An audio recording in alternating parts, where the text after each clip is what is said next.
Orang kafir itu orang yang berbeda agama dengan kita. Jadilah menghalalkan darah orang lain atas nama agama dan Tuhan. Bagaimana bisa rahmatan lil alamin kalau begitu memahami agama? Maaf Bapak Ibu, dari Bali, dari Lebanon, dari semua negara banyak yang kirim surat sama saya. Kenapa? Saya baru merasakan Islam sebagai rahmatan lil alamin setelah mendengarkan kajian-kajian Islam dari saya, katanya. Jadi kalau ada yang masih curiga, saya katanya akan menghancurkan Islam. Tidak, saya ingin membuka Islam yang sebenarnya. Saya ingin menunjukkan pada dunia Islam itu rahmatan lil alamin, damai. Dan Islam tidak membenci orang yang berbeda keyakinan dengan Islam. Islam itu toleran pada siapapun. Saya tunjukkan dalam akhlak. Ciri umatnya Rasulullah itu adalah asyidda'u alal kufar, bersikap tegas terhadap ketertutupan. Ini malah bersifat keras terhadap orang kafir. Orang kafir itu orang yang berbeda agama dengan kita. Jadilah menghalalkan darah orang lain atas nama agama dan Tuhan. Bagaimana bisa rahmatan lil alamin kalau begitu memahami agama? Maaf Bapak Ibu, dari Bali, dari Lebanon, dari semua negara banyak yang kirim surat sama saya. Kenapa?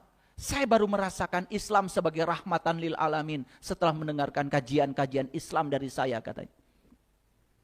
Jadi kalau ada yang masih curiga, saya katanya akan menghancurkan Islam. Tidak, saya ingin membuka Islam yang sebenarnya. Saya ingin menunjukkan pada dunia Islam itu rahmatan lil alamin, damai. Dan Islam tidak membenci orang yang berbeda keyakinan dengan Islam. Islam itu toleran pada siapapun. Saya tunjukkan dalam akhlak saya. Saya berteman dengan siapapun. Saya ke Bali, teman saya banyak di Bali. Saya ke Thailand, teman saya banyak di Thailand. Saya ke Jepang, teman saya banyak di Jepang. Saya tidak pernah berteman, apa agama kalian? Tidak, bahkan saya sering malu. Kenapa? Yang disebut dengan kafir oleh saya sejak dari kecil, bahkan akhlaknya lebih bagus daripada mereka yang sok-sok beragama tapi akhlaknya buruk. Mohon maaf. Apa kata Rasulullah? Tarahum ruka'an, ya, ruka'an sujadan yabtaguna fadla minallahi waridwana. Bekas ruku dan sujudnya itu nampak di wajahnya Bapak Ibu. Itu di Quran dijelaskan. Di surat Al-Fat itu bagian yang terakhir.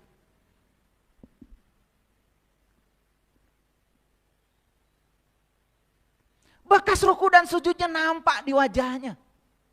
Bukan hitam. Serem. Itu kayaknya salah karpet itu. Makanya dijamin kalau sholat di masjid saya nggak akan hitam. Mahal. 600.000 1 meter. Jadi kenapa ada yang tanya sama saya, kenapa ayah karpetnya tebal banget? Supaya nggak hitam. Kalau hitam kan harus pakai skincare. Bekas ruku dan sujud nampak di wajahnya. Wajahnya itu penuh dengan kelembutan. Maka dalam ajaran tantra, sentuhlah matamu selembut bulu ayam. Itu ajaran Buddha sebetulnya. Tapi saya sangat kagum dengan ajaran itu. Sentuhlah matamu selembut bulu ayam. Maksudnya apa? Maksudnya, pandanglah semua orang dengan kelembutan dan cinta. Jangan mandang orang lain dengan curiga dan penuh dusta. Coba, amalkan itu Bapak Ibu. Sentuh matamu selembut bulu ayam. Pandang semua orang lain dengan cinta, tanpa curiga. Luar biasa. Lihat seorang istri yang memandang suaminya selalu curiga. Tidak ini. Pulangkan saja pada ibu bapakku. Tapi yang memandang dengan kelembutan dan cinta, tidak ada curiga. Coba perhatikan, hadiahnya cinta.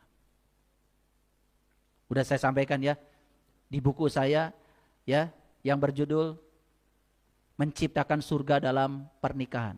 Baca buku itu. Udah saya uraikan semuanya. Bagaimana cara merumah tangga yang bagus. Itu bukan teori, hasil praktek saya dengan istri saya. Selama 35 tahun kami menikah. Praktek, saya udah tulis semua di situ. Pengalaman. Makin tua seperti ini ya, saya dengan istri saya satu usia, satu kelahiran, sama-sama tahun 67. Kita malah menjadi semakin saling menitipkan. Teman bicara yang asik. Saya kalau dengan istri saya di kamar tidak pernah pegang HP. Ngobrol. Asik. Ngobrol tentang kehidupan, ngobrol tentang anak-anak, ngobrol tentang cucu. Makanya meluangkan waktu dengan orang-orang yang kita sayangi, itu bukan kesia-siaan. Coba kalau masuk kamar, jangan pegang HP.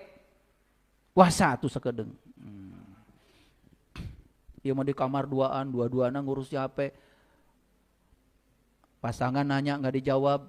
Orang lain nanya dari seberang sana dijawab. Kumari marane. Pegawaian teh. Rek itu wae. Lanjut ya. Apa katanya kata Quran?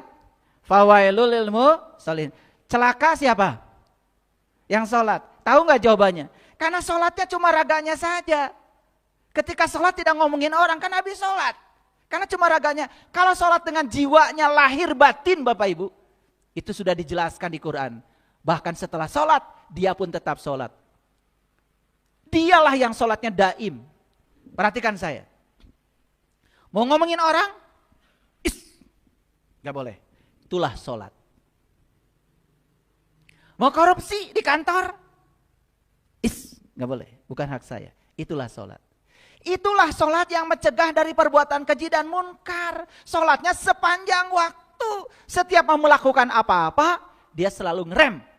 Itulah sholat. Rem sampai kamu tidak melakukan perbuatan keji dan munkar. Itulah sholat yang sebenarnya. Jujur Bapak Ibu.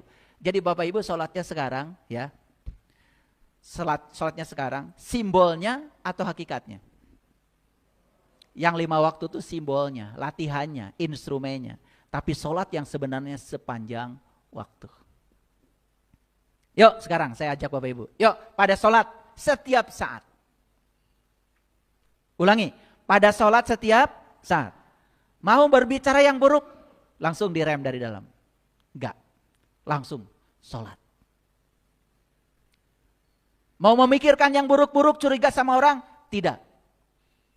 Langsung sholat. Nah sholat ini yang tidak kita lakukan.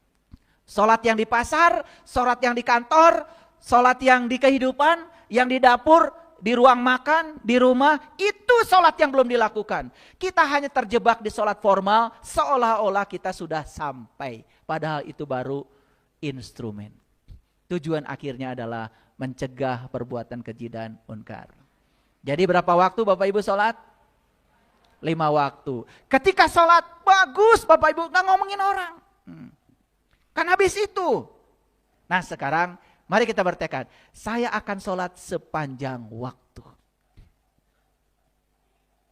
Bapak Ibu, saya sudah mempraktekkan sholat sepanjang waktu. Ada orang susah, bantu sholat.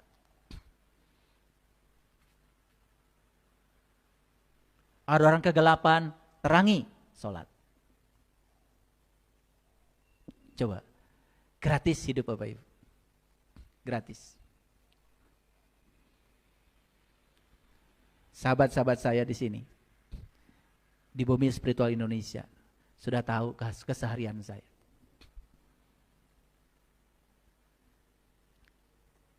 Saya baru mikir alpukat aja udah datang 1 peti. Dari dapur udah ada laporan telur habis katanya buat sarapan pagi.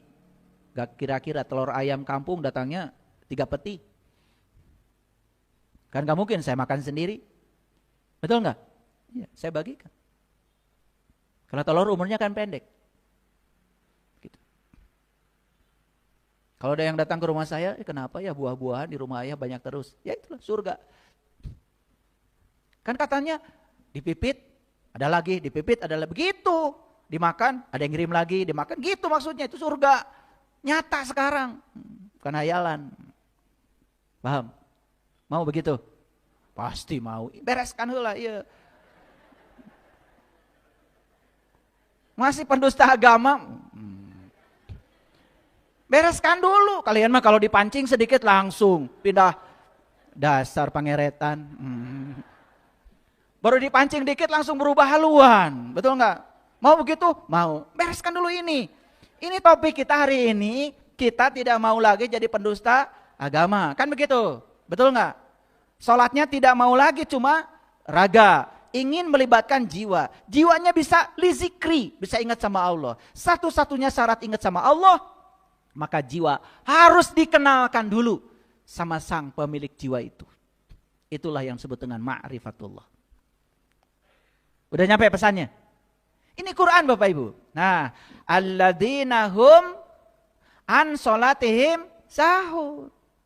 Nah, kita ini sering memplesetkan. Sahun itu artinya lalai. Lalai itu menunda waktu sholat.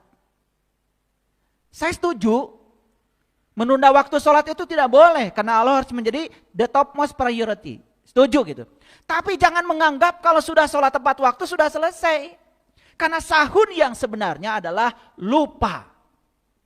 Catat. Sahun itu bukan lalai, lupa. Lupa pada siapa? Lupa pada Allahnya. Sepanjang sholat itu enggak ingat Allah sama sekali, lupa. Inilah yang agama hanya hidup di rumah ibadah, tapi mati dalam kehidupan. Sudah jelas? Coba Bapak Ibu, kalau diurut yang tadi ayatnya ya, coba. Aro'aital ladzi yukadzibu biddin, celakalah pendusta agama.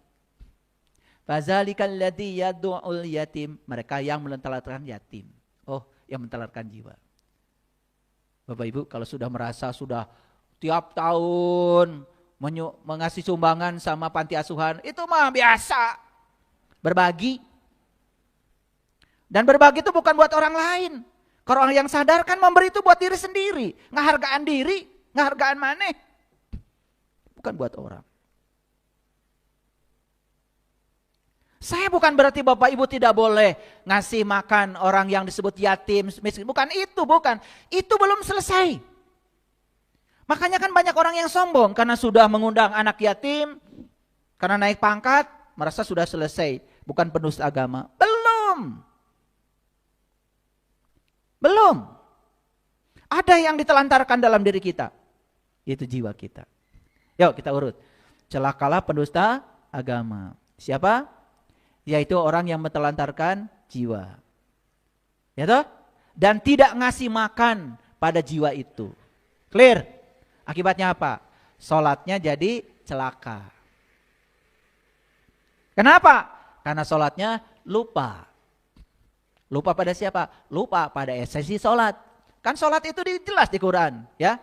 Innani anallah la ilaha illa ana fa'budni wa aqimis sholata li zikri. Sholat itu li zikri, mengingat kepada Allah. Nah sepanjang sholat jujur Bapak Ibu, apa yang Bapak Ibu ingat? Sok lah. Rek mana? Dan saya tuh udah tahu Bapak Ibu teh yang ada di kepalanya tahu ya. Cuman kan saya mah tidak boleh membukakan aib orang lain. Tahu? Rek ngaku naon ge nyaho. Tapi saya juga kagum ya. Banyak orang-orang yang punya pondok pesantren datang ke rumah saya bicara secara pribadi dulu. Ketika saya sampaikan ayat-ayat begini, meneteskan air mata. Berarti saya ya yang mesti begitu. Saya salami, kamu jujur. Kagum saya sama begitu. Kamu sudah jadi danau, kamu sudah jadi laut yang rendah, siap menerima air. Mereka yang masih seperti gunung batu, tegak, gagah, pakai topeng, merasa paling soleh, paling suci. Padahal ketika sholat juga ngawur yang diingat yang lain. Tapi nggak mau jujur, selamanya sholatnya seperti itu.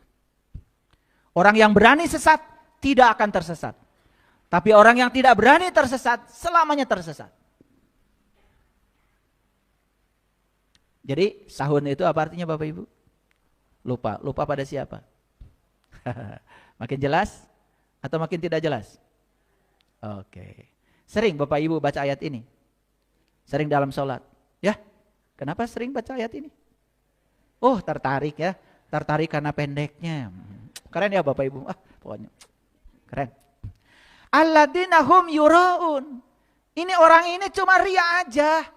Ingin disebut muslim, ingin disebut sudah sholat, ingin disebut ahli surga. Lihat loh. Jika perlu digosok-gosok. Ada katanya diganjal pakai batu. Wih, luar biasa. Nyeri sirah atuh. Ria itu apa? Ria itu ada dua. Ada ria nifak, ada ria adat. Ria adat melakukan sesuatu karena kebiasaan. Ria nifak lebih bahaya lagi, melakukan sesuatu karena bermuatan. Dia sholat tahajud karena bermuatan. Karena lagi ada masalah. Kan gak ada masalah gak tahajud. Makanya tambah banyak masalahnya. Karena yang menarik dia tahajud kan masalah, bukan Allah. Ini pengumuman ya. Yang suka tahajud karena banyak masalah. Tambah banyak masalahmu. Laik ketreks laik. Harusnya tahajud dia karena Allah. Bukan karena masalah. Ada masalah gak ada masalah, mau tahajud dia tahajud aja. Ini tahajudnya kalau ada masalah. Makanya begitu bangun tengah malam, kan malaikat langsung bangun juga. Tumben. Pasti 2 rakaat kata malaikat. Betul gak? Iya. Udah gitu. Doanya udah ditulis ternyata banyak sekali ya. Minta ini, minta itu kata Allah. Semakin banyak kamu minta, semakin tahu aku kata Allah. Kalau kamu tidak merasa diberi selama oleh aku. Kan disuruh bersyukur aja kan. Syukuri apa yang ada. Nikmati semua anugerah Allah. Luar biasa. Makanya syukur yang bisa melipat gandakan semuanya. Wa yamna'unal ma'un, dan enggan memberikan bantuan. Nah, Bapak Ibu perhatikan saya. Kita membantu orang di panti asuhan, membantu orang yang tidak punya beras, itu masuknya ke ayat yang kelima. Wa yamna'unal ma'un. Kita memberi bantuan pada mereka yang butuh bantuan. Belum membebaskan kita dari apa? Sebagai pendusta agama. Clear sampai sini? Ya. Masuk ya surat Al-Ma'un ini. Nah, mari kita baca sedikit. Coba Bapak Ibu renungkan ayat ini. Sesungguhnya orang munafik itu menipu Allah.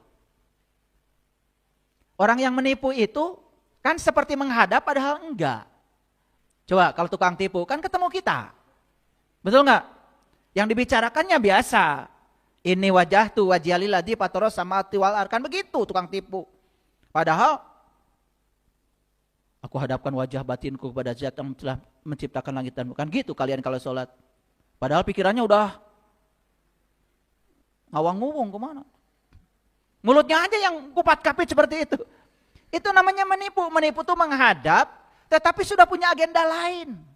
Tukang tipu kan begitu. Menghadap kayak mau bisnis dengan kita padahal mau menipu.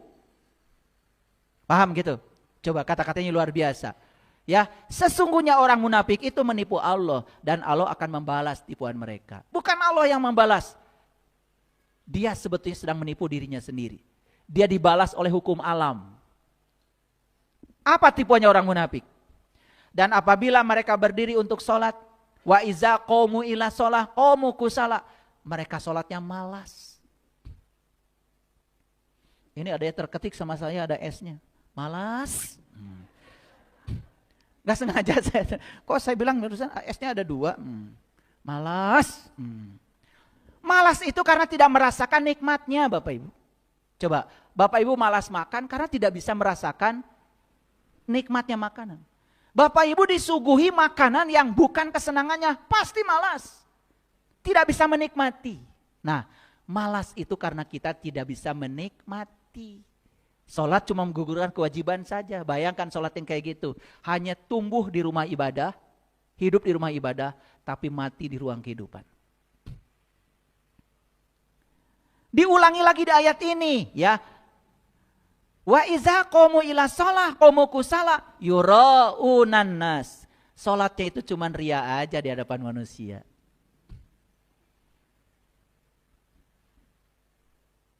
Nah, ibu salat. Isin atuh tuh salat. Beli dicari hoskun ke Ibu Yeti.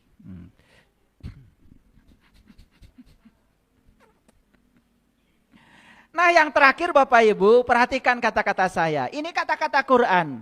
Wala yazkurunallaha illa qalila. Dan tidaklah mereka mengingat Allah kecuali sedikit sekali. Saya sampaikan ayat ini buat mereka-mereka yang sok alim, sok suci, yang suka ngomentari orang yang tidak sholat karena merasa dirinya sudah sholat. Yuk kita periksa. Kata Quran, orang munafik itu bukan yang tidak sholat, tapi yang sholat. Cuma sholatnya apa? Satu, malas. Tidak menikmati karena tidak tahu rasanya. Tidak tahu siapa yang disembahnya. Sholatnya cuma raganya saja. Jiwanya ditelantarkan. Dua, sholatnya cuma untuk ria di hadapan manusia. Tiga, sholatnya tidak mengingat Allah kecuali sedikit sekali. Sedang sholat saja gak ingat sama Allah. Apalagi di luar sholat. Sedang sholat saja sudah melupakan Allah. Sahun. Bapak Ibu lihat saya semuanya. Sholat itu bukan soal baju. Betul, kalau kita dalam sholat baju kita harus yang terbaik. Tapi jangan merasa kalau bajunya sudah yang terbaik, itu sudah sholat. Yuk sekarang, perbaiki baju kita yang di dalam. Saya selalu mengajak ini kenapa? Aduh, saya memimpikan suatu saat kalau orang sholatnya sudah benar, sebagaimana tuntutan Rasulullah SAW. Sholat itu benar-benar bisa mencegah manusia dari perbuatan keji dan munkar. Masih ingat wudhu yang tadi? Masih ingat. Nah, makanya inilah perintah sholat. Perhatikan sekali lagi. Bacalah apa yang telah diwahyukan kepadamu. Ini Quran surat Al-Ankabut ayat 45. Yang tadi tentang orang munafik itu yang sholat, itu surat An-Nisa ayat 142. Silahkan.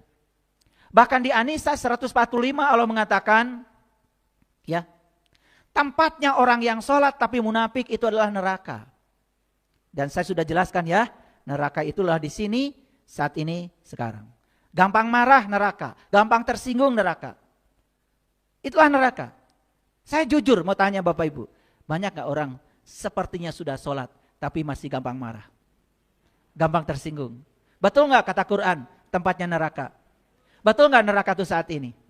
Eta. Jangan jauh-jauh. Makanya kata Quran surat Al-Ankabut, perhatikan, ini adalah surat terakhir yang saya sampaikan hari ini. Atlu ma uhiya ilaika minal kitab wa aqimis sholat. Bacalah apa yang telah diwahyukan kepadamu, yaitu kitab, dan dirikanlah sholat. Saya tanya Bapak Ibu, mendirikan sholat dulu, baca kitab dulu? Baca kitab dulu. Kitab itu bukan Quran. Nabi Muhammad sudah baca kitab, Quran belum ada. Kitab itu kalamullah. Kalamullah itu sebetulnya hakikatnya adalah Allah itu sendiri. Berarti ayat ini perintah buat apa? Perintah untuk mengenali Tuhan sebelum kita sholat. Itu intinya. Lanjut. Sesungguhnya sholat itu mencegah dari keji dan munkar. Keren gak Bapak Ibu? Ngikutin ini gak Bapak Ibu sholatnya selama ini? Baca kitab dulu, sholat dulu. Ada yang terlewat gak dari ayat ini? Ada. Pantas gak sholatnya hanya di rumah ibadah, tetapi di dalam kehidupan gak ada sholat? Pantas gak? Yuk, ini ceramah saya ini ya untuk membuka, menyadarkan. Karena ceramah kesadaran. Ini hipnoterapi, bukan ceramah biasa. Kalau ceramah yang biasa ya ikuti aja. Para ustadz, para ulama, para kiai. Saya kan ya modalnya kayak gini. Saya ustadz bukan. Ulama apalagi. Kiai dari mana?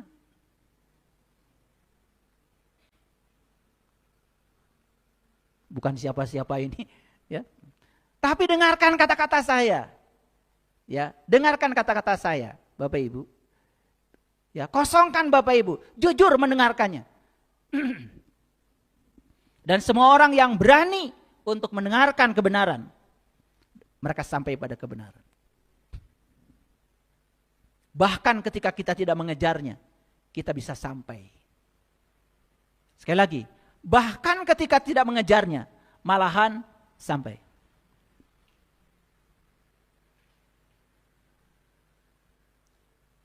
Ulangi lagi.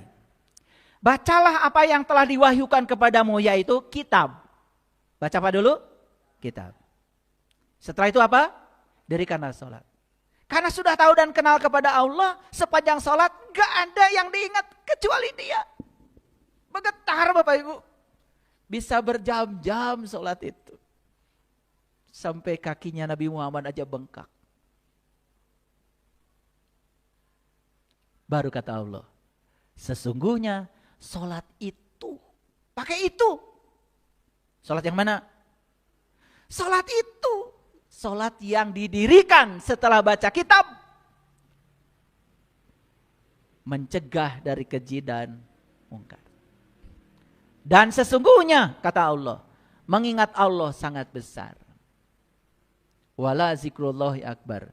Tidak ada yang lebih besar dari mengingat Allah. Bapak Ibu, lihat saya semua. Ketika sholat yang 5 waktu, hanya Allah yang diingat. Habis sholat, hanya Allah yang diingat. Mau ngomongin orang, langsung ada rem di sini. Tidak. Mau menyakiti orang, ada rem di sini. Tidak. Mau ngambil hak orang, ada rem di sini. Tidak. Bahkan saya mau menawar aja, menawar. Makanya saya suka janji sama istri saya. Ya ke pasar, yuk.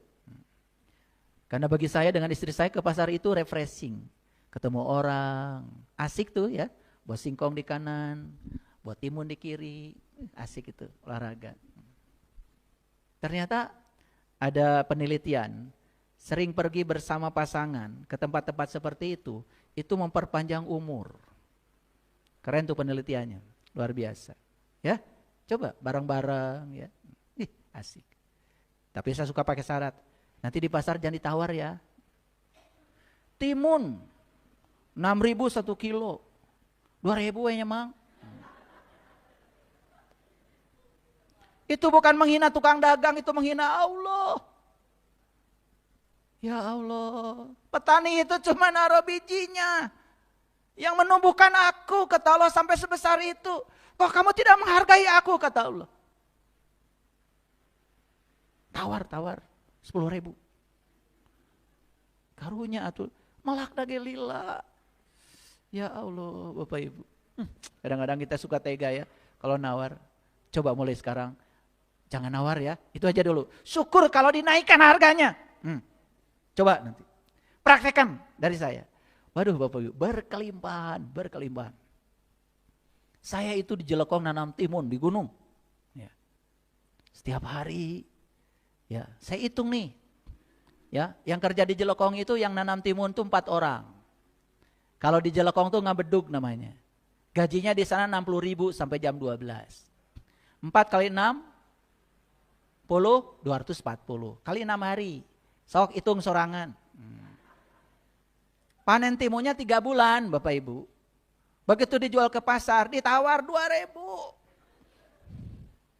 Begitu saya jumlahkan sekian kintal itu cuma dapat 400.000. Padahal seminggu gajinya aja lebih dari 2 juta. 3 bulan sok hitung sabaraha. Kacida tanu nawar. Karena saya pengalaman udah nanem Bapak Ibu. Saya udah jadi petani cengek sudah, petani sosin sudah. Saya tuh apa aja dikerjakan. Tetapi saya ingin memperluas wawasan. Tuh hasil pertanian juga saya bagikan. Tuh kalau yang punya rumah di Sariwangi atas, tuh ada kebun saya, banyak cabainya ambil. Perlu singkong ambil. Perlu pisang ambil. Boleh. Ada yang nunggu. Lah, yang ngasih pohon pisangnya tuh Pak Haji Asep. Sama Bunda Cucu. Dari Cililin. Tuh Pak Haji. Yang ngasih pohon singkongnya Pak Haji. Gak beli. Tancap ke nungku. Makanya saya juga tidak pernah memiliki. Saya bilang sama tukang kebun kalau ada yang minta singkong kasih. Silakan. Tuh di Sariwangi pokoknya ada kebunnya Pak Saipul. Boleh. Bilang saya anggota pengajiannya. Bilang aja gitu. Oke. Menakjubkan gak hidup? Menakjubkan. Jadi gimana caranya supaya agama itu jangan cuma hidup di rumah ibadah. Agama bawa ke kamar, agama bawa ke dapur, agama bawa ke pasar, agama bawa ke kantor. Wih, luar biasa. Wudhu, sholat, bawa ke semua sektor kehidupan. Maka agama akan menjadi rahmatan lil alam. Terima kasih. Assalamualaikum warahmatullahi wabarakatuh.